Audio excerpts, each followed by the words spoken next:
But here's Investors Business Daily reporting on what Congressman Stockman of Texas said on Monday on this broadcast, that al-Qaeda and Muslims and radical mosques are off limits of warrantless NSA spying, but the Tea Party and the Associated Press and the American people, we are the subject of it.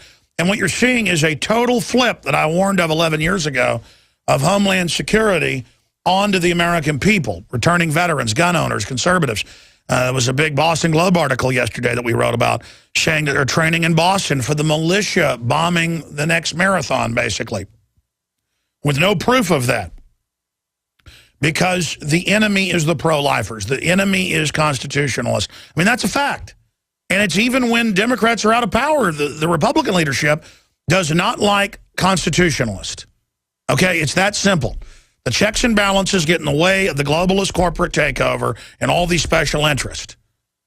Now, he's got a new book out. We're going to talk about that at the bottom of the hour, and I can't wait to read it. It gets into Bohemian Grove, of all things. We're going to talk about it. But Colonel Anthony Shaffer is a Bronze Star Medal recipient and is a CIA-trained senior intelligence operations officer and reserved Army lieutenant colonel with more than 22 years of experience in the intelligence community.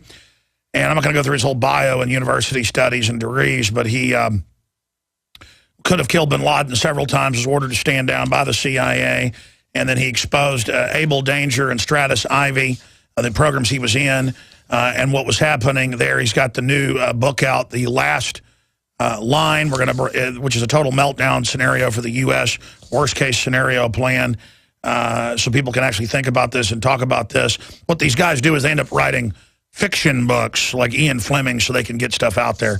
I mean, I'm sure he won't say that, but we'll see what Shaffer tells us. I can't wait to read it. The point is we ought to carry it, the InfoWars store, but it just now came out. But the point I want to get to here with him first off is that we know Sibel Edmonds came out, who was an FBI translator with NSA Communications, saying, look, elements of the CIA and contractors were in command of al-Qaeda on 9/11 and then after.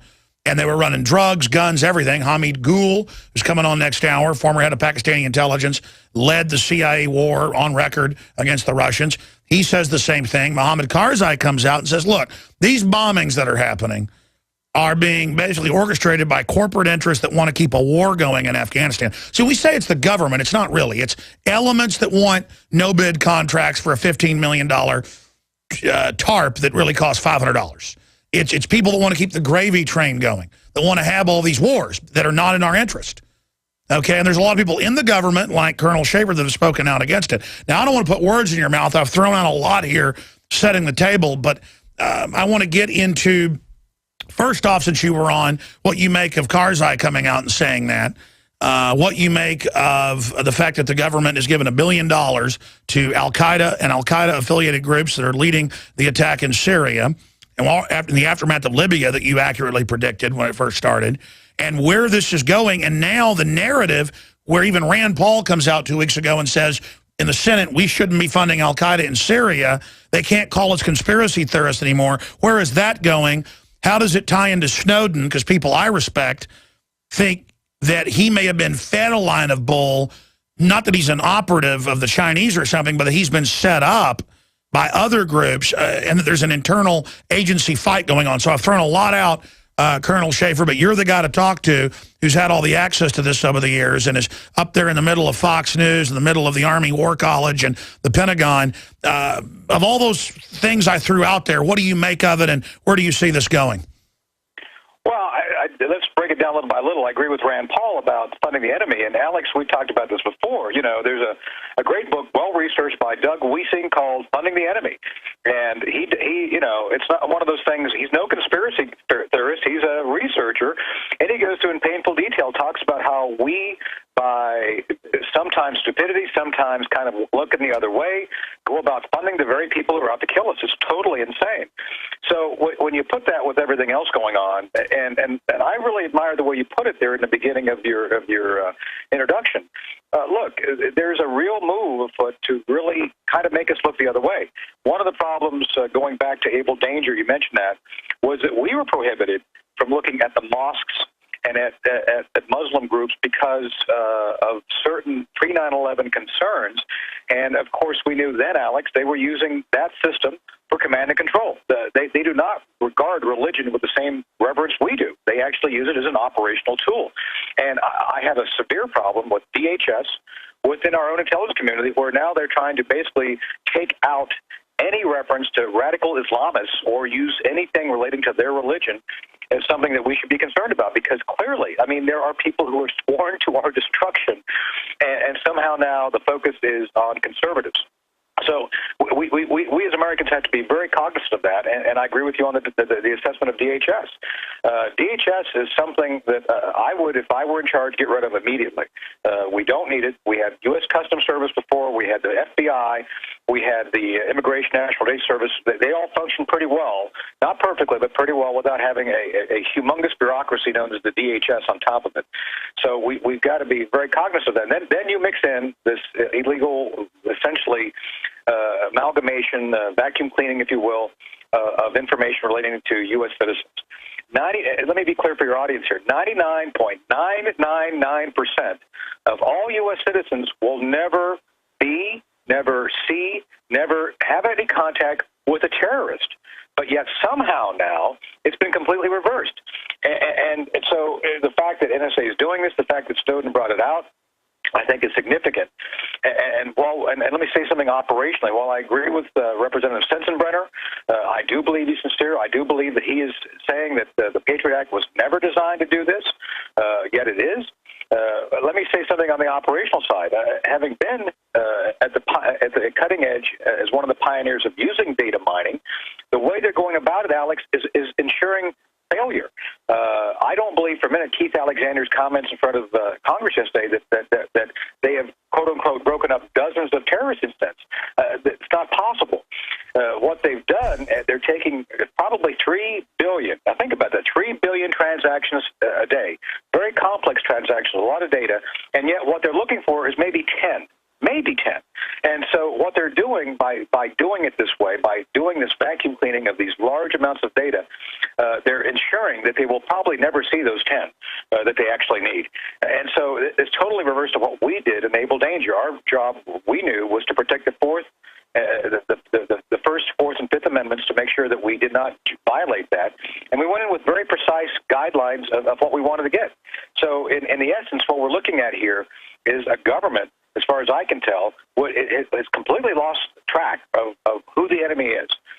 And they're overfunded. They have far more capability than the capacity than they have targets at this point. And the targets they're going after are not the ones which really threaten us. Expanding on that, though, I mean, DHS, day one, started branding it to Tea Party, constitutionalist, you name it. And now they have removed in the manual the word Al-Qaeda and things and put in there constitutionalist, Tea Party. It's absurdist that they've gotten away with this. Where are the congressional hearings? And what do you make of the 2 billion bullets and the 7,000 armored vehicles that I see driving around Austin, and the new training manuals where they're saying, we're going to fight the militia, we're going to fight conservatives? Well, I guess if they try to turn it into Mao Zedong or something, I guess there will be a civil war. I mean, are the crazy leftists really imagining they're going to have like some Spanish Civil War and we're the fascists and they're going to lock us all up? Because you've got things like Maine Corps out now in the mainstream news with 8 million Americans listed, most of them libertarian and conservatives, that have to be rounded up during an emergency. I mean, this is insane. Oh, it's totally insane. And I can't speak to the left's philosophy on this, Alex. I have a few friends on the left, but I really don't know how they think. And the bottom line is this: the issue you bring up is very timely and important. Any civil unrest, by necessity, by tradition, is basically dealt with by the local officials. That is to say, local law enforcement first. If it becomes beyond their control, you bring in the freaking National Guard. Now, I'm a former member of the Ohio Guard, and we spent time training for both civil support regarding riots and civil support regarding natural disasters. And so I'm appalled, and I don't believe it's constitutional for FEMA to be expanding to the level it is regarding first responder type actions, those really should be left with the state, and obviously with DHS regarding civil control. Again, I don't see how the... And they always said they weren't doing that, and it was a conspiracy theory. Now they're in the news with command and control offices and civil unrest and taking over government. I mean, is that not completely unconstitutional? It is. And again, it goes back to the state level, you know, and Ken Cuccinelli is running for governor here in Virginia. And I've spoken to Ken about this. Ken is a very much a fighter against intrusion of the federal government, because Virginia, like Texas, is a very strong state. We have a very strong economy. We are considered more or less, although we're kind of going purple, I think we're still a conservative state. And these states really do say, look, we can handle things on our own. You know, you do have a National Guard. The National Guard's mission under Title 32, the U.S. Code Title 32, is to serve as the state's militia. That is their job. So what you may be seeing here, Alex, it really is a setup where you may see the federal government basically kind of trying to usurp those very capabilities which were designed to do civil unrest issues or, you know, any... Yeah, federal dictatorship. Colonel, I want to talk more about that and your book straight ahead. Back in just a couple of minutes with Colonel Anthony Shaffer. I'm Alex Jones with Infowars.com. Now you can watch Alex Jones live at Infowars.com/show. You'll find links to all of our content there and a free 15-day trial for Prison Planet TV. You can also browse the network, the InfoWars Nightly News, and over 60 movies and documentaries all together in one place. You can watch the Alex Jones radio show live as it happened. So check it out, Infowars.com/show. We're back live. I'm your host, Alex Jones. Lieutenant Colonel Anthony Shaffer, best-selling author, has a new book out, and he's our guest. We'll talk about the book in the next segment. Look, what you're getting at here, studying history, studying the Constitution, 10th Amendment, Caesar crossing the Rubicon, and what was it, 40-something BC, all of this, it's basically the federal government getting on a war footing against the states and the people, and then their training manuals and all of it read like science fiction or absurdist, you know, we're going to fight the Tea Party, we're going to fight Tea Party insurrections, the Army War College, you know, prepares for war in North Carolina and simulations with the gun owners. And if they try to confiscate the guns or do something like that, it's an illegitimate move. I don't want a civil war. I'm not naive. You're a combat veteran. I know you're not naive. Colonel Shaffer, I mean, is this not a war footing? Homeland Security is getting on, baiting and switching, saying it was for Al-Qaeda, now saying it's for us. And you were telling me off air that you're in all these different government and other meetings and that people are pretty concerned. And you were telling me that, I guess, is good news. So what can you say about my statement that there's a war footing here being prepared, a stockpiling for war? And I mean, is it legitimate? Should we turn our guns in and worship Mao Zedong? Well, I think what we need to be cognizant of is what is the justification for both the spending and focus? I'm an intelligence officer, and generally speaking, you know, I go with whatever the facts tell me. You know, if the facts are the Boston bombers blow up people and they're trained or affiliated with Al-Qaeda, then I would suspect that should be our focus. I don't remember the last time that we've had a radical right conservative group blow up anything, kill anybody, or even make noises like it intends to. You know, you know, and so to me, the idea that veterans, and by the way, there's a trend afoot to disarm veterans. Certain veterans I know personally have been told to give up their guns if they want certain benefits. So, you know, and I believe that's part of a larger scheme to disarm people who are considered conservative or former military.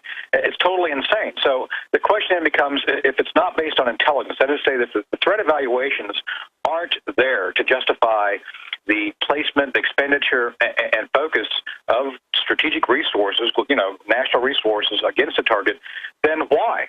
Why would they be doing this? And this goes back to the IRS thing, Alex. I mean, you know, why on earth? I don't believe for a minute. I mean, you've been around a long time. No low-level civil servant is ever going to take on their own initiative to target a specific group.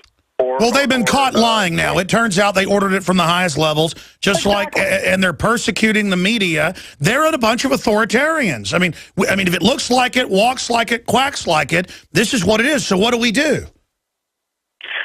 the thing to do is be vigilant, and I would go to, Congress is the one funding all this. This is one of those grand ironies I don't think people fully understand. It's like the federal government, as part of the executive branch, can only function if it's given funding by the Congress. Congress has the power of purse. It was designed that way. So what baffles me, and I have a lot of conservative friends up on the Hill, is how somehow all this money keeps getting given to DHS and other elements of the government. And by the way, Congress is the one who writes the laws for IRS to function within, how this all happens. So really all roads, despite the bad actions of the executive branch, go back to Congress. So again, I just got to ask people, if they're really concerned, to call their congressman. Bug the heck out of them, because they're the ones who actually signed it. Sure. What do you make of these Republicans, but also Bill Maher, the authoritarian leftist, calling for Snowden to be arrested, and he's a traitor, execute him, disappear him? That's been talked about. I mean, what do you make of, is that Congress scared that they've been part of allowing this to happen, so they're covering their butt? I think it's part of it. I think that there needs to be some level of I think, just reckoning regarding the whole silly situation. I mean, the fact is, certain people cross the aisle on this issue. Certain people understand that what we're talking here. Let me mention one guy, Jeremy Scahill. Jeremy is on the left, but he and I have shared an interest in accountability and actually asking hard questions about why are we doing certain things. And this is where, again, the expenditures don't make sense. The focus doesn't make sense based on the fact that we have an external threat that we know about, it's well identified, is attacked us, it continues to try to attack us. And yet somehow we're now focusing inward. And again, this does not make sense from the threat information I'm aware of, nor the recent history of who has done attacks within the continental United States. Folks, the book is The Last Line. You can get it at Amazon, Lieutenant Colonel Anthony Shaffer, and this is one I'm going to read because this is from all his intelligence understanding, a book on the real threat that could actually basically bring this country down. We're going to talk about that on the other side, but first I'm going to ask him more about the strategy of funding al-Qaeda against Syria and where he thinks that's going to go. Straight ahead on the other side. I'm Alex Jones, and this is the GCN Radio Network. GCNlive.com is the site. Infowars.com is ours. ProPure is introducing Pro One. All of your filtration in one system, portable, on the go.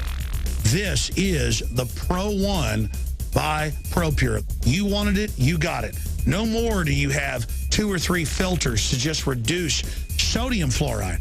You have a system that cuts out the sodium fluoride and up to 95% of hydrofluorosilicic acid. Advanced manufacturing technology combines silver-impregnated white ceramic with new Aquamedics advanced media for removal of fluoride and other heavy metals, all in one filter element. It cuts out the acid derivative of fluoride. It is the only one that does it, and out of the gates, we have it discounted at 10% off with promo code WATER. This is the only system that in one unit helps reduce or remove pesticides, herbicides, chloramines, ammonia, and chlorine, hydrofluorosilicic acid, the most common form of fluoride not covered by other fluoride filter brands, and sodium hexafluorosilicate. This is a revolution against the tyrants. They love putting the toxic acid base of fluoride into your water. They love the fact that it's an adjuvant supercharging the trace Prozac in the water and the hormones and the other chemicals. By cutting out fluoride, you cut out the turbocharger in all the poison being artificially introduced into your body. This is what I use. It's a win-win. You get a high-quality product at the lowest price. You support the InfoWar. Get your ProPure with the new Pro One filter today at InfoWarsStore.com or by calling 888-253-3139.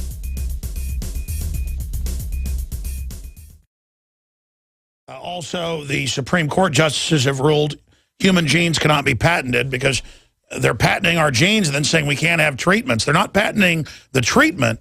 They're patenting the gene so that no one else could ever go do research on that gene.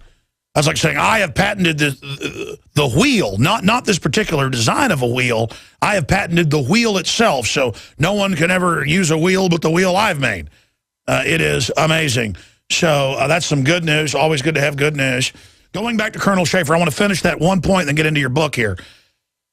What is it doing in the Pentagon? What is it doing with all your high-level sources in national security? Because I know you're in there like nobody else we talk to have it so cut and dry now that they're putting jihadis and al-Qaeda in Syria to commit war crimes, and to have Clinton pushing Obama to do even more, and then to know heat-seeking missiles have been given to al-Qaeda. What are they going to do when al-Qaeda blows up airliners with this? Take more of my liberties? I mean, are people going to go to jail? Because you told me off air, I want you to say it in your own words, that people are really waking up in government right now. What can you tell us about that? Well, first off, there's a realization, Alex, and you can probably figure all of our options for Syria are bad. I mean, I don't want to get in the details of it getting in trouble, but there's people been fired over telling the truth to the White House, saying, look, these are the options we have, and they're all bad. And by the way, getting involved directly is just going to make things worse, you know. So the whole idea of arming these folks, and let's be honest here, there's clear evidence in my judgment that the Libya consulate that was attacked on the 9/11 anniversary was very much involved in moving, you know, obtaining surface-to-air missiles and other arms from the Libyans and transferring it via the Turks to the rebels in Syria. I just don't think it's in our interest to be doing that sort of thing based on the fact, as you mentioned, Alex, the chances are pretty good this is all going to come back and bite us someday, as we've seen other involvement we've had other places. So I think a lot of people on the inside who really think things through understand the folly of potential foreign involvement. It's not to say we shouldn't do something to help. I think there's always things we can do to help. It's just we should not be the ones who put food down and without clear. Yeah, but I mean, you say help. I mean, if Assad is kicked out, then the vacuum is jihadis. That's like 100 times worse. Oh, no, hear me out on this, Alex. No, my think tank has actually said we do not want to see the central Syrian government destroyed, because the inevitable result of such destruction would be a failed state like we see in Libya.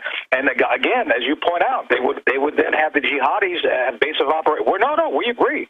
It's just that we have, the Assad issue is something we have to deal with realistically. But no, we cannot afford to allow the central Syrian government, the thing which keeps that country together, to fall, because it will become a jihadi safe haven. And as bad as it is in Libya, I believe the consequences of Syria falling will be far worse. Well, look at the new video out of the president of Egypt in a meeting with the top ministers talking about how they're going to attack America and Israel. I mean, come on. The military-industrial complex wants to sell weapons, and they're putting the next phase of crazies in so we can have wars with everybody, and I can pay for it, and you can pay for it. And then the country goes bankrupt. But why do the military-industrial complex care? They'll just sell weapons to somebody else. Well, and I work with the Pentagon budget group that looks at spending. And Alex, let me tell you something. Larry Korb and I were in a panel on Capitol Hill late last week, and it was packed with staff who actually did want to take on a serious look at how we can cut the defense budget. Because, as you point out, I think there's a propensity to jump in to do things without regard what we're trying to achieve, what's going to cost us, and how much will this, any military action actually benefit the American citizen. So I think this is something we ought to be concerned about, is that, we need to step back from the over-reliance and overuse of military force to achieve often dubious national security objectives, which cannot be linked to a larger long-term global strategy.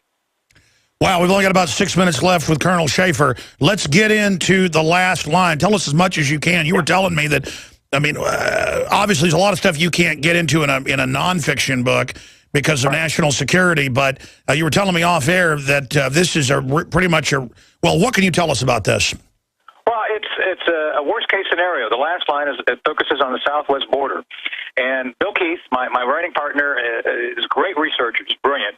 And so what we did, and I was very reluctant to do the book, by the way. My publisher comes to me and says, hey, we want you to do fiction. It's like, and Alex, the book business ain't all that good. I mean, you don't make a lot of money off of it. You put a lot of time into it. So I reluctantly accepted the challenge. They gave me kind of carte blanche of what I wanted to do, and I said I want to do the southwest border. And so what we did is we actually took and did research on all the bad guys out there, basically try to figure out a baseline of who is really out there, who are truly, evil, what's going on, and we took the stuff going on and then combined it, if you will, into a compelling narrative where we basically say, what if this happens, what if this happens, to basically show that the border security, which everybody seems to be not worrying about right now, should definitely be worried about. And on top of that, then we took it's basically the way I was 20 years ago. Chris Tuller, no surprise, the main character of the book is based partially on me. And we took, since the DOD, as you know, Alex, doesn't like me talking about actual things I did, we took me about the way I was about 20 years ago and basically have taken, my bad habits and put them into the 21st century into this very interesting time of challenge.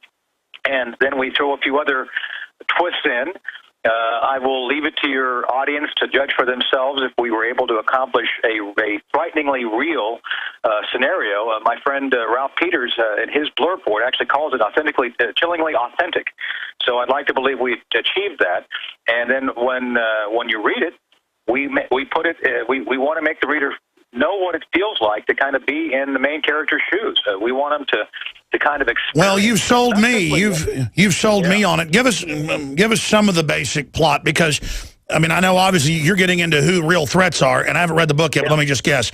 Here's the problem. If the West really does attack Iran, and if Iran is in danger of actually collapsing, the mullahs, like Hitler in their bunker, are going to pull the trigger, and they're going to trigger real terrorist sleeper cells that we know are all over Western Europe, all over the U.S. This country's totally infiltrated. The Chi-Coms might jump on board. God only knows. Now, let me guess. Is that what's in the book? Part of it is, absolutely. We have Hezbollah doing bad things. They basically find ways. There's a reason they pretend to come do things here. They lie to the drug cartel. They co-opted the drug cartel. And then they start expanding out what they're doing in the United States. And let me add another thing. There's riots in L.A. Imagine that. Or we have other elements we just talked about earlier involved, too. So it's a potpourri of bad things happening, if you will.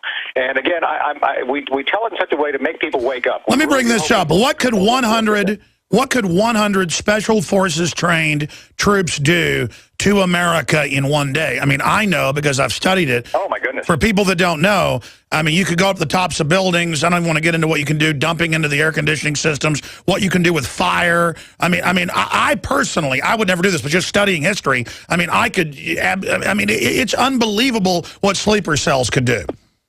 Well, yeah, we talk about asymmetric warfare, which you've talked about before, and absolutely. So I don't want to give away the plot for everybody to right now. But let me tell you, what you talk about is in there. We actually have again very realistic, very well researched plot that is based on real fact. So we've taken things that have been in the media, we've expanded upon it. We've said, okay, if they do this, then what if they do? If they do X, then what if they do Y and Z? Where would that all go? And it ends up with a huge, set of catastrophes within the United States, which I think we do very realistically and in such a way that I think people are going to say, oh my God, that could actually happen. Well, I'll tell you, I haven't read your book yet, but what keeps me awake at night is these criminal megacorporations who would stand to gain from an authoritarian America, who've already set up this police state grid, who would then finance terrorist groups with several layers of separation to have actual radical stage stuff as a pretext to then bring in a soft martial law from which we never emerge. And I actually see that as the real scenario of basically a false flag, but a more complex false flag with more buffers.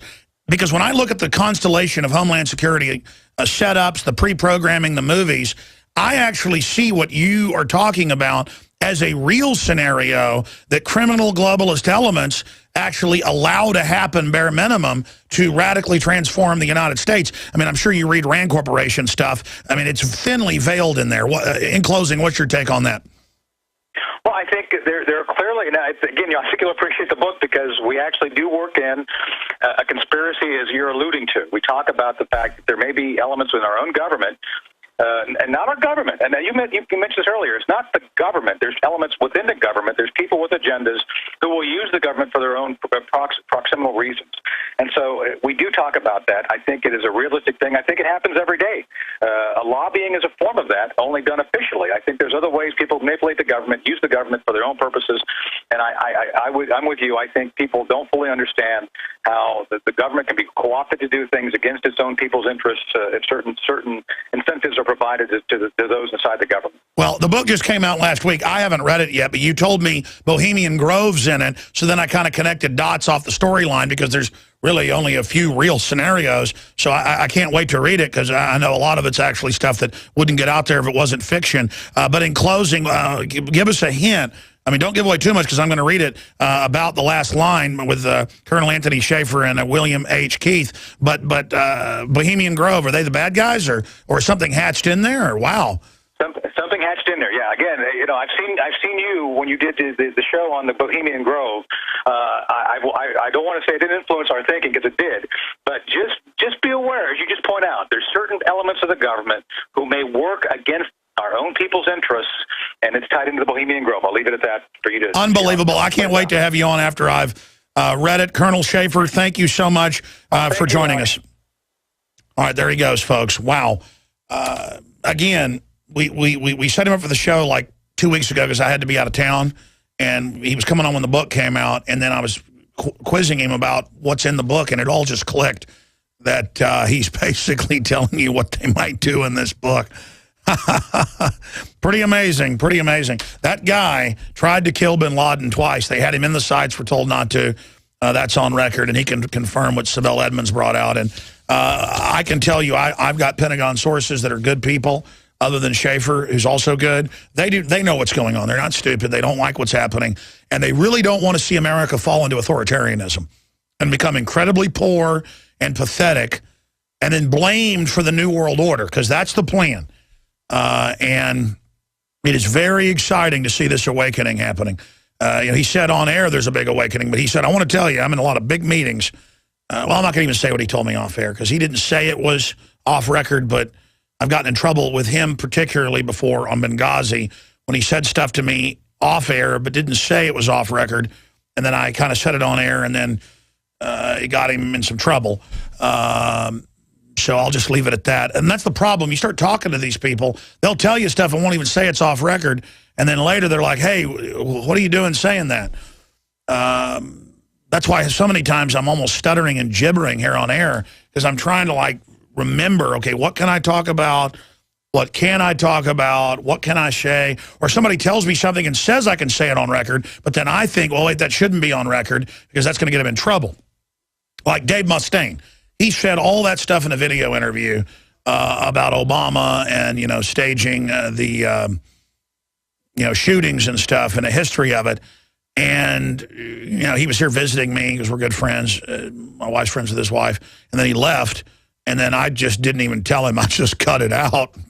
And people are like, well, that's censoring. Well, I knew it would become a firestorm. And I didn't want to hurt Dave when I did the interview. So it's true. I start censoring myself because that wasn't critical to get that out. Sure, I got a bunch of visitors off of it if I would have put it out, but I didn't do it just for that. And then he went to a concert, I think in like somewhere in Asia. I forget where it was. What's the big island nation? Singapore. And then he talked about it, and then it was, they tried to destroy him with it. And I just don't want to see my friends destroyed on my show. I've learned that lesson with Charlie Sheen, let me tell you. I've got videos with Charlie and just all sorts of stuff. The media would just have a national field day with it. Guess what I did? I said I got videos. I actually came across them last week, and guess what happened? There was none of it bad stuff. It was just, it would be sensational. Deleted. It's just gone. And what amazes me is that everybody's like, wow, why would you do that? Interesting stuff with Charlie Sheen, because that's not what I'm trying to do to people. And I think that's the difference between people that want to be honorable and people that are dishonorable, is that they could care less. And I'm always amazed that people that I let into my confidence, not of anything bad I'm doing, but things that's in confidence, they like use that and then distort that. And it's just the ultimate in scumminess is the point that I'm trying to get at here. And so I don't even know why I'm going off into that. It's just that spending so much of my brain power trying to not burn people is one of the most frustrating things in my life. There's just countless examples of it. And I guess being a news editor, wearing that hat, as well as a journalist, as well as a rabble-rouser, as well as a patriot, it's a lot of hats to wear. As well as businessman, researcher, ad executive, all of it. That's why I get so scatterbrained on air, is because there's a lot going on. Next segment, Dee, John, Walter, Jamie, Fred. We'll get to all of you in this segment and the next. And then we've got General Hamid Gul joining us to really go deep into who runs al-Qaeda. and more. So that's all coming up straight ahead. Don't forget, Operation Sleeping Giant is in full swing. Go to prisonplanet.tv. Get a $5.95 a month prisonplanet.tv membership to see my films, the nightly news, all of it in higher def, you name it, and get 11 memberships on the same username and passcode, and then share it with friends and family. prisonplanet.tv. Get your membership today. Now you can watch the InfoWars Nightly News streaming live as it happens for free. Check it out at Infowars.com/show.